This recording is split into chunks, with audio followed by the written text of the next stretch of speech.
Many people today look back at the ancient world and wonder how entire civilizations could kneel before lifeless statues carved from stone and wood. To the modern observer, that devotion seems absurd. Worship directed toward objects incapable of speech, sight, or thought. Yet those idols were never truly about the physical image itself. Rather, they represented invisible forces that terrified humanity.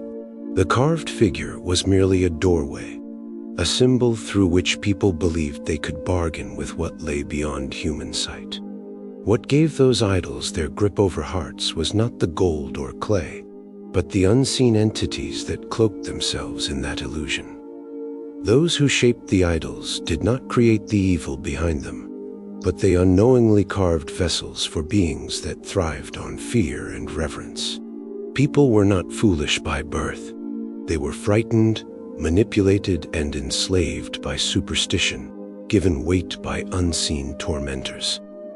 Throughout the earliest ages, long before prophets walked the earth in succession, spiritual darkness suffocated mankind's understanding of the divine.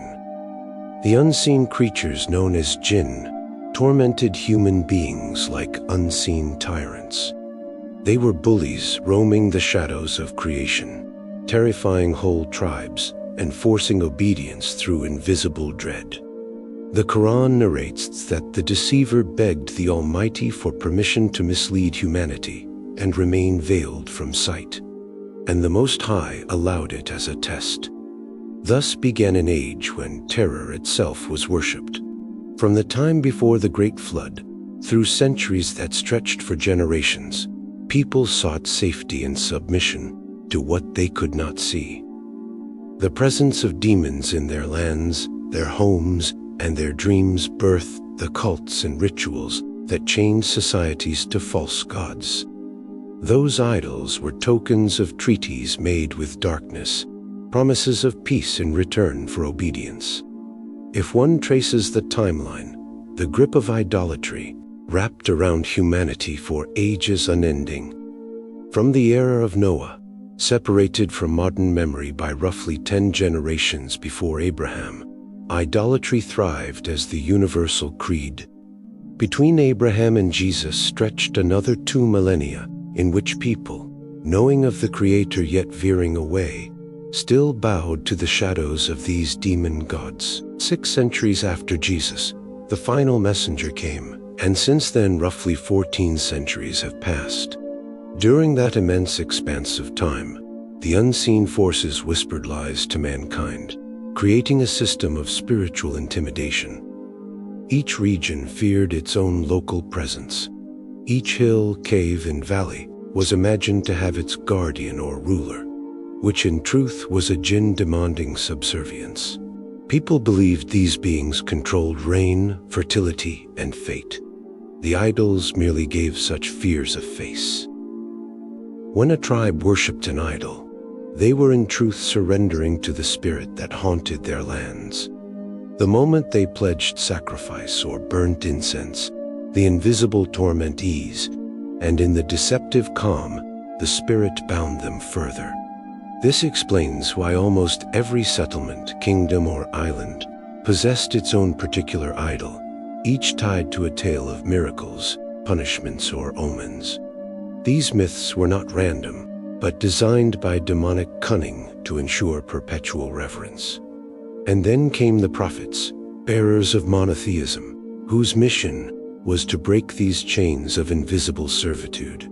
Their message was simple: there exists a power far beyond your idols, greater than the spirits you fear, and he needs no statue nor shrine to rule. Their voices shook empires and shattered temples because they declared the audacious truth that terrified the demons themselves, that mankind was meant to bow only before the Creator of all realms. This is why the Torah and the early scriptures speak repeatedly of the God of Israel. It was not mere ethnic pride, but a proclamation of identity in an age where every nation thought its gods were local. Each people assumed divinity to be territorial, like a ruler confined within his borders. Babylon had one, Egypt had one, Greece had many. And so the Israelites spoke of their God to assert that he alone was sovereign above all. The very phrase God of Israel was rebellion against idolatrous logic. It challenged the notion that truth could be divided among nations. When the prophets of Israel proclaimed that there were no other gods beside him, the world heard provocation, for that claim dismantled the spiritual hierarchy built by demons. To the idolaters, it sounded like declaring war on their unseen masters. Travelers in the ancient world carried this fear wherever they went. Before entering a forest, a foreign valley, or an abandoned desert, they would cry out seeking the guardian spirit of that territory, hoping to buy safety with words of respect. What they really sought was to avoid angering the demon that ruled there. Among the Arabs of old, it was custom to call upon the jinn of a place before setting camp, a plea for protection that in reality gave allegiance to Satan's agents. The jinn reveled in this submission, for nothing pleased them more than watching humanity bow before something less than God. Since they were unseen, people gave them shape through statues, symbols, and idols, mistaking superstition for piety. Scripture tells us this clearly, that every tribe, nation, and settlement had its idol, and that those idols veiled demonic entities beneath them. So when sacred texts mention the God of Israel, they speak in contrast to that world of territorial gods, idols that were feared, fed, and fought over. When two nations went to war, their priests would claim that one god clashed with another, testing which spirit was stronger. The outcome of battle was then interpreted as proof of whose God reigned supreme. The book of Daniel gives an example. When the Babylonian king Nebuchadnezzar witnessed a miracle through the prophet Daniel, he exclaimed that Daniel's God was mighty indeed. Yet in his understanding, that did not mean abandonment of his own gods. He simply added another name to the pantheon, believing divinity to be numerous. He could not comprehend that the God of Daniel was not a rival spirit, but the master of all. The world was so entrenched in the language of polytheism that even revelation was seen as an addition to the roster, not a revolution of truth.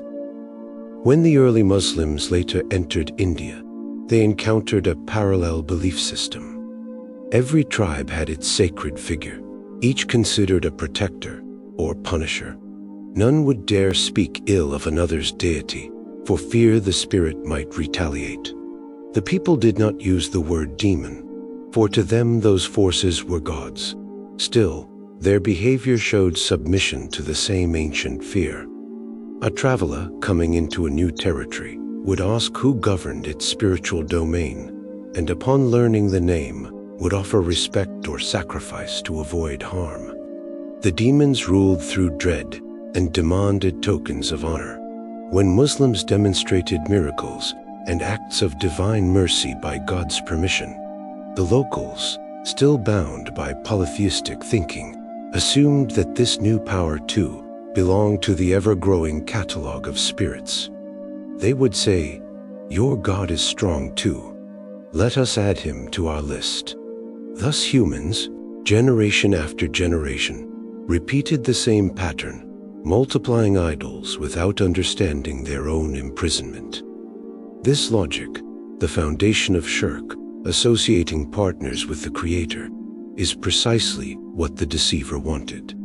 His vow from the beginning was to mislead mankind, to fill their hearts with fear of everything but the divine. By scattering faith among countless deities, he succeeded in turning humanity against its own purpose. The prophets, in contrast, came to dismantle this system of fear. They proclaimed, "There is no need to tremble before idols or demons, for the one who made them all is your protector." Revelation closed the path through which humans could dominate minds. It taught that power belongs to God alone, while the rest are limited and dependent.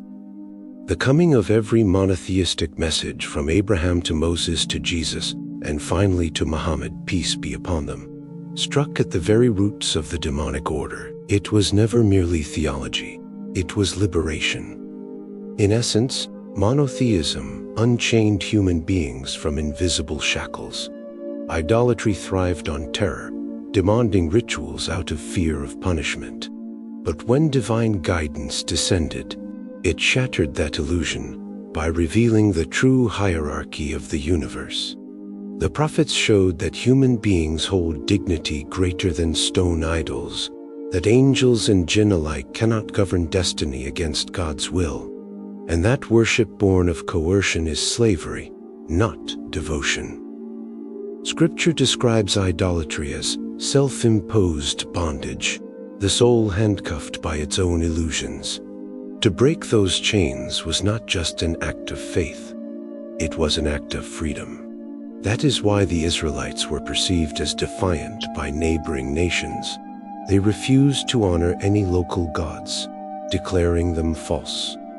To polytheists accustomed to mutual respect among their divine pantheons, this exclusive truth was an insult. Their hostility stemmed from fear that the message of monotheism would expose their entire system as deception. Imagine a world where every tribe had its sacred bully, a spiritual tyrant sustained by sacrifices and stories. The Babylonians feared theirs, the Greeks adorned theirs with art, the Romans institutionalized theirs, and every culture wrapped chains of reverence around the same malice with different faces. Then came a people declaring, "Tear these idols down. They are not gods but servants gone astray." That declaration was revolutionary, for it stripped power from ages-old deception. The Israelites' God was not one among others, but the only one, a truth that enraged both human and demonic forces alike. The world's old order resisted fiercely, aligning propaganda, myth, and politics against the torchbearers of revelation. Yet truth, even when resisted, remained unextinguished. Now for a believer today, trembling before demons holds no merit. Fear of such beings belongs to an era of ignorance. To feel paralyzed by them is to forget that faith itself is divine armor. If a person is haunted by dread, it may signal weakness, uncertainty, or guilt from disobedience, not real power of the demonic. For the believer who trusts wholly in the Almighty, there exists no shadow capable of harm beyond what He permits. Fear then becomes not a curse, but a test, a reminder to seek closer refuge in the divine. The power of prayer, remembrance, and purity burns brighter than any phantom's gloom.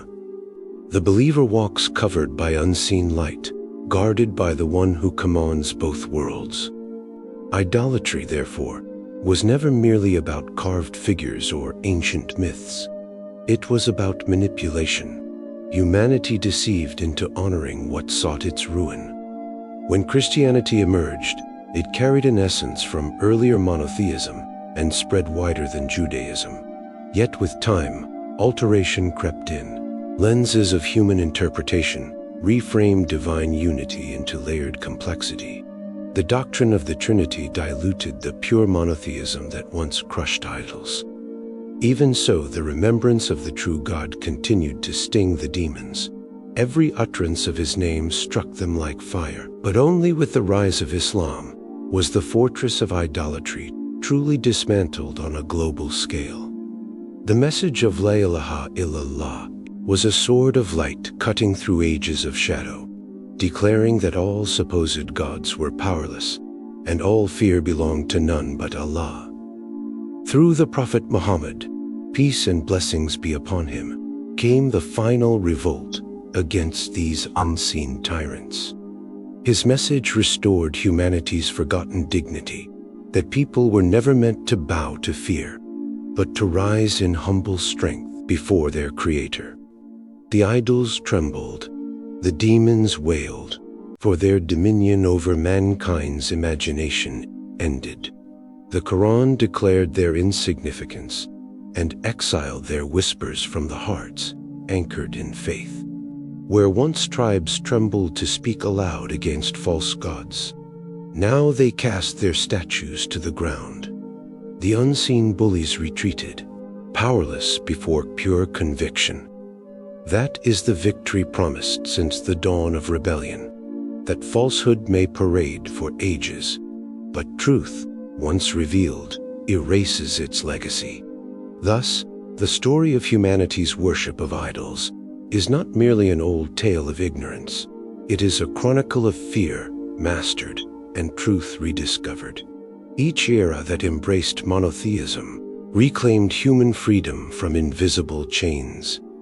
Every prophet was a liberator, tearing down the monuments of illusion to awaken the heart's memory of its true Lord.